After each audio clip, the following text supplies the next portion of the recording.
The sharp sizzle of steaks on the grill was a relentless sound, but it wasn't loud enough to drown out my father's voice, as it sliced through the evening air like a honed blade.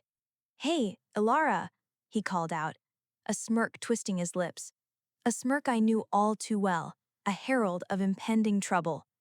"You're old enough to pay rent or pack your bags. This isn't a free ride." The laughter that followed wasn't just his. It was a chorus. My stepmother, Corinne, her brittle smile fixed in place, and my younger half-brother, Finn, who leaned back in his chair, popping open another beer with the casual ease of someone who just heard the funniest joke of the night. My hands tightened around the paper plate I was holding, the flimsy edges crumpling under the force of my grip. It wasn't just the words, it was the timing. He'd said it in front of the entire family, with neighbors mingling in the yard, pointedly pretending not to hear. He wanted them to hear. He wanted me humiliated. Slowly, I set the plate down on the picnic table, forcing myself to keep my voice steady, betraying none of the tremor in my soul. "You've been taking half my paycheck for years, Dad. I've been paying the bills." His face twisted into that fake, exaggerated shrug he used when mocking me. "So that's called life. If you don't like it, find somewhere else to live." Finn chuckled under his breath. "Good luck with that." The air felt heavy, thick with the scent of grilled meat and something far darker: disgust, betrayal, and the suffocating weight of unacknowledged sacrifice. I could feel their eyes on me from across the yard, the collective expectation that I would stay quiet, perhaps cry later in my room. But that wasn't going to happen this time. I stepped closer to him, close enough that the flicker of the grill's flames danced in his eyes, illuminating the cruelty in his smirk. "Fine," I said, my voice low but sharp, cutting through the festive hum. "You want me gone? You'll get your wish." He laughed, waving his tongs at me like I was a pesky fly. "Yeah? And where are you going to go? Back to your little apartment that fell apart? You've got no savings, Ilara." The rest of the evening blurred into a tense mosaic of forced smiles and whispered gossip, but in my mind, plans were already snapping into precise formation. He didn't know what I had been working on quietly for months. He didn't know I'd just gotten the keys to my own house. By the time the BBQ ended, my resolve was ironclad. I wasn't going to drag this out. If he wanted me gone, he was going to witness just how completely gone I could be. And when I left, I'd take more than my belongings. I'd strip away the comfort he thought he controlled, the illusion of his unearned ease. The next morning, as the first rays of dawn touched the world, I loaded the last box into the back of my car. My hands shook, not from sadness, but from the electric rush of knowing what was coming. I drove to my new place, a small but beautifully kept two-story home with crisp white siding and a welcoming wraparound porch. The air smelled fresher here, cleaner. By noon, the deed, irrevocably in my name, lay on my kitchen counter. I sent a short, stark message to my father. "I've moved out. The bills are yours now." It didn't take long. Within an hour, my phone lit up with his number. I let it ring. Then another call from Corinne. I let that one ring too. By dinner time, I heard the familiar rumble of their truck pulling up outside my new house.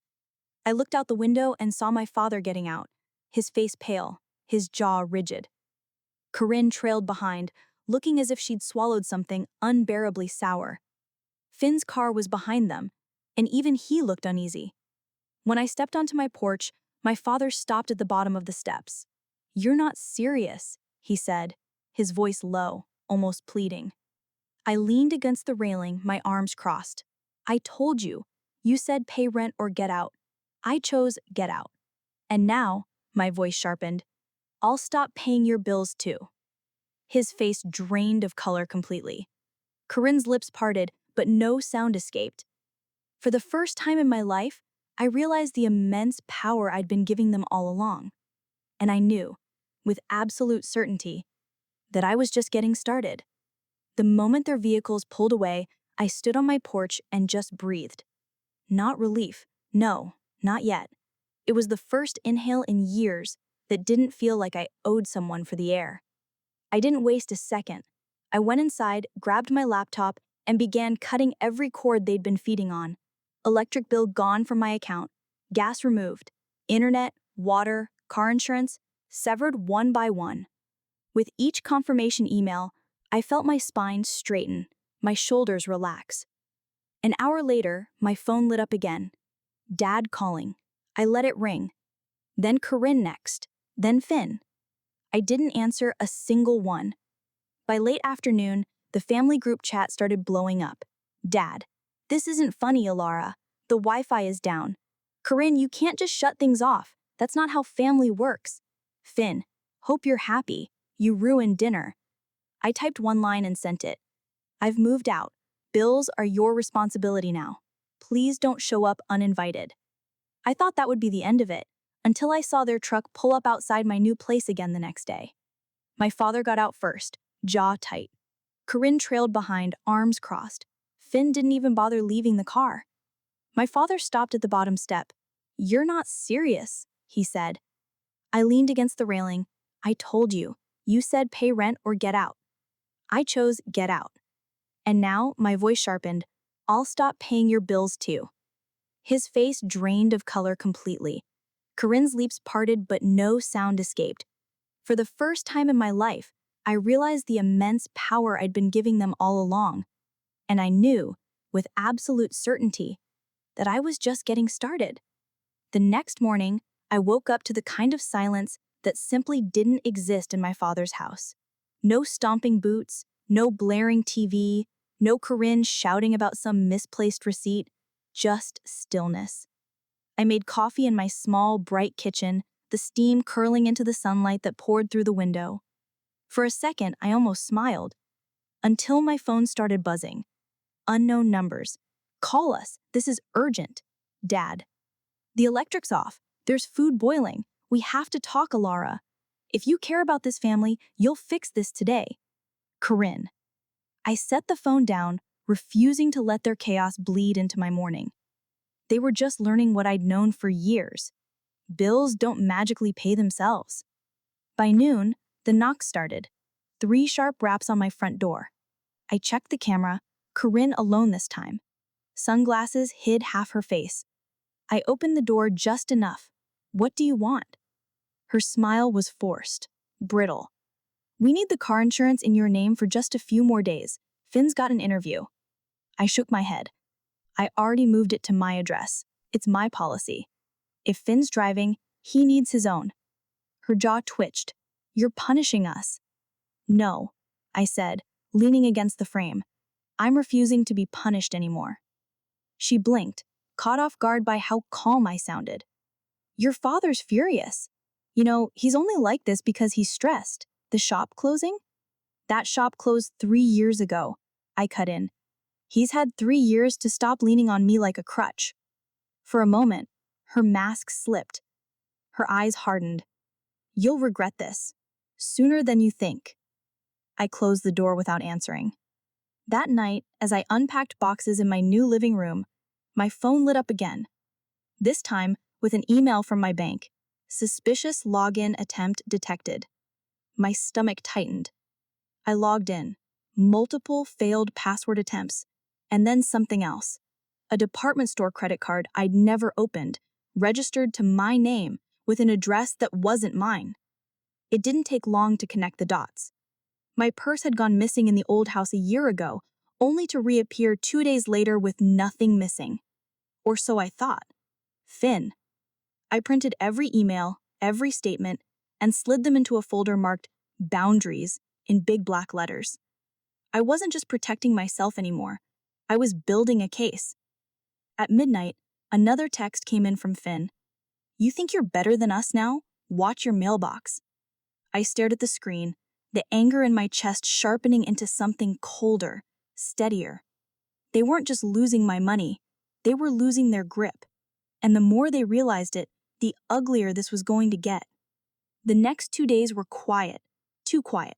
No knocks, no calls, just the occasional text from Finn dripping with sarcasm or veiled threats. I kept my replies short, always in writing, careful, just like my attorney advised. Every word, every date, every attempt they made to pull me back in, I saved it. By the third morning, the silence broke. My phone buzzed non-stop as I sipped coffee at my kitchen counter. Screenshots from friends and neighbors started rolling in. Facebook post from Corinne, written in that self-pitying tone she'd perfected. Some people think they can just turn their back on family. After all we've done, they leave us in the dark. Literally. The comments were predictable. Mutual friends offering sympathy, distant relatives I hadn't spoken to in years asking what happened, and of course, her favorite move, leaving just enough detail out so the villain could be anyone. But the most telling thing? Not one of them tagged me. Not one said my name. They wanted to paint the picture without giving me a brush. I didn't take the bait. Instead, I called the power company, water company, and internet provider again to confirm every account had been switched to their name. I wasn't giving them a single inch of leverage. By noon, my doorbell rang. The camera feed made my jaw tighten. My father, this time alone, hands shoved deep in his jacket pockets. I opened the door but stayed behind the threshold. What is it? His voice was calmer than I expected, but the edge was still there. We've got a situation. The mortgage payment's due, and without your transfer, not my problem, I said before he could finish. His eyes narrowed. Do you even hear yourself? You've been part of this household for years. You don't just walk away from responsibilities overnight. I laughed. Actually laughed, sharp and humorless. You mean the responsibilities you dumped on me the second I started working? The ones you never asked about, just took? He stepped closer. You think this new place makes you better than us? That you can just hide here while we drown? I met his stare without blinking. I'm not hiding, Dad. I'm just done being your lifeline. His jaw worked like he was chewing on a dozen unsaid threats. Then he turned to leave, but not before tossing one last shot over his shoulder. You're going to regret this when you come crawling back. I closed the door slowly, almost enjoying the solid click of the lock. Crawling back wasn't in my vocabulary anymore. That night, as the sun dipped low and the air cooled, I saw their situation unravel in real time. A neighbor from my old street called me, voice low like we were sharing a secret. They're out in the driveway arguing loud. Something about the bank account being overdrawn. Corinne was screaming that she couldn't buy groceries, and your dad kept saying, "It's your fault." I thanked them, hung up, and sat there for a long moment. They were feeling it now. The weight I'd carried alone for years, pressing down on them for the very first time. The next day, I decided to make it abundantly clear this wasn't just about me leaving. It was about reclaiming every inch of control they'd stolen. I went to the bank, met with the manager, and closed the last joint account they still had access to. When I left, the boundaries folder in my bag felt heavier, thicker, more complete. That evening, a text came through from Corinne. You've made your point. We get it. Just please help us this month. We'll figure it out after. I didn't reply. 2 hours later, a public post appeared on her profile. Funny how people change when they think they don't need you anymore. But life has a way of humbling everyone. For once, she was right. Life does have a way of humbling everyone, and theirs was only just getting started. It was a Saturday morning when the perfect opportunity landed in my lap. I was sipping coffee, scrolling through emails, when one from the mortgage company for my father's address popped up. The subject line read, "Urgent, past due balance and notice of public auction." At first, I thought it was a mistake. I hadn't lived there for weeks, and I'd already removed my name from everything tied to that house. But when I opened it, I realized the bank must have still had me listed as a legacy contact from years ago, perhaps from an old co-signed document. The letter was blunt. 2 payments missed, no arrangement made, auction date set in 30 days. I sat there staring at the screen. This was it. The moment when the universe handed me proof in black and white that all their loud confidence was just smoke.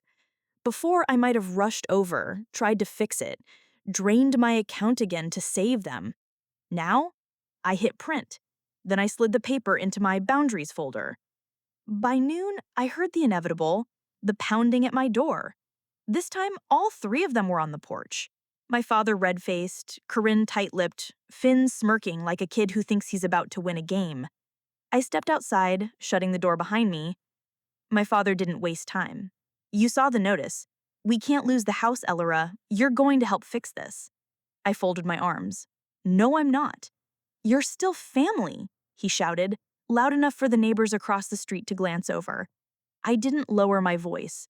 Family doesn't use you as a wallet.